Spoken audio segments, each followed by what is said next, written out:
ଜାମ୍ମୁ କାଶ୍ମୀରରେ କ୍ରମାଗତ ତୁଷାରପାତ ଯୋଗୁଁ ଅନେକ ଅଞ୍ଚଳ ବରଫାବୃତ ହୋଇଛି। ରାସ୍ତାରୁ ବରଫର ଚାଦର ହଟାଇବା କାମ ଜାରି ରହିଛି। ପ୍ରବଳ ତୁଷାରପାତ ଯୋଗୁଁ କାଶ୍ମୀରର ଅଧିକାଂଶ ଅଞ୍ଚଳରେ ଶୀତର ଲହରୀ ମଧ୍ୟ ଦେଖାଯାଉଛି। ଉତ୍ତର ଭାରତର ଅନେକ ରାଜ୍ୟରେ ଥଣ୍ଡା ଲହରୀ ଆରମ୍ଭ ହୋଇଛି, ଯେଉଁଥିପାଇଁ ତାପମାତ୍ରା ହ୍ରାସ ହେବା ସହିତ ପ୍ରବଳ ଥଣ୍ଡା ଅନୁଭୂତ ହେଉଛି।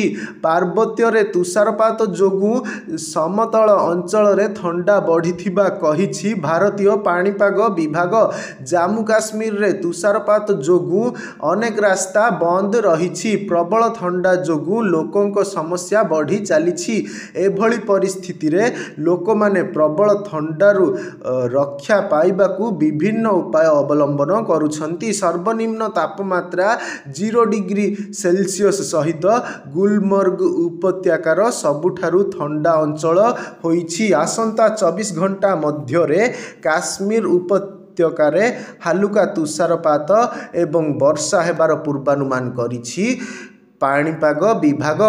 ଆଜି ଜମ୍ମୁ ସହରରେ ସର୍ବନିମ୍ନ ତାପମାତ୍ରା 0 ଡିଗ୍ରୀ ରହିଛି।